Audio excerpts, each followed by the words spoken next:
What's up guys? So alamin nyo kung saan ako. Pero ipaalam ko na lang sa inyo guys no, na nandito pa ako sa Atbang 7-Eleven po. So dito po sa Tuburan, Cebu. So bibili ng pizza. So yan po yung location niya. So yan, ipakita ko sa inyo. May Cebuana, si Western Union. So ngayon ay nandito po tayo sa Dudes Pizza. So yan po, Dudes Pizza. So sa mga gustong mag-order ng pizza dyan, so pre-delivery po sila whether in Tuburan lang area po. So yan po yung nakapaskills ng menu nila. Dyan po, pili lang kayo dyan guys. Yan po. So minsan lang kami nakabili ng pizza, kaya ngayon umorder kami, kaya take out ako na yung pumunta kasi para hindi na mahihirapan mag-deliver eh. Kaya yan po yung shoutout pa ako sa Dudes Pizza sa Tuburan. At ngayon ay update po tayo. So papugi-pugi point po tayo dito ngayon kasi medyo hinintay natin yung pizza na in-order natin kasi boring kasi, kaya ayan o, nagpapugi point pa tayo dito. So charot lang, hala. So samtang nagpaabot si pizza ay tapos na din yung pizza na in-order natin guys. So bilis diba?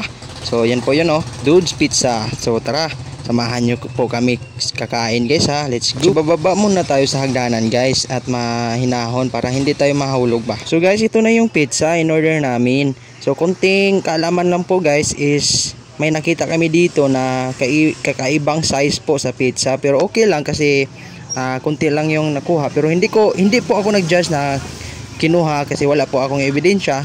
Pero yan po yung nakikita namin dito na maliit yung isang size po guys eh. Kaya tingnan nyo guys oh. So kayo na po yung mag-judge guys kung ano yung nakikita nyo dito sa size ng mga pizza guys. So sa amin is may ano po siya guys eh, maliit yung isa. Pero okay lang kasi kung opinion ko lang ibibigay is okay lang yun sa akin kasi maliit lang yung kinuha nila. So okay lang yan. So bigay ko sa kanila. Yan po guys oh. So nagsabi-sabi kami dito kung anong point ba dito bakit kinuha nila. So hindi na tayo magproblema dyan. So kakain na kami guys. At yun guys, nakita man ninyo na medyo maliit yung size yung isang pizza guys. So kakain na lang kami guys. So hindi na natin problemahin yun, yung size na yun guys eh. Basta ang point natin dito is masarap yung pizza sa Dudes sa Tuburan, Cebu. So yan po, shout out po sa inyo. And then habang yung my loves ko ay ni-request niya yung pizza, kaya binili namin doon po sa Dudes. At yun, mukhang masarap naman. And then tinikman na namin, yan masarap talaga guys. So yan, mga unta ninyo guys. So mauna siya guys no, lamig kayong pizza guys. So first time na sa nila mo nga maka-order og pizza kay nakahunon sad siya ganina kay ako mind sa about nga na. So yun, binili namin in order at kinain namin ngayon. So yung my loves ko is mahilig kumain ng pizza. So nung nakarang araw ay naghisgot siya ng pizza and then hindi kami nakabili, kaya ngayon kami nakabili kasi siya po yung nakaisip na bibili ng pizza, kaya ako nang pumunta doon, nag-order ako, kaya yan po yung pizza na kinain namin ngayon. So minsan lang kami kakain nito, kaya talagang gutom na kami sa pizza guys.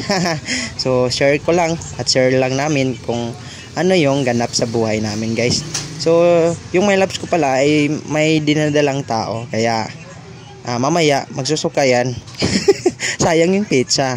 Pero okay lang guys kasi sa Bisaya pa is na nga siya sa pizza, and then binili natin para makatikim naman siya sa lasa ng pizza guys. So bahala na isusukan niya yung pizza, at least nakakain naman siya sa gusto niya guys.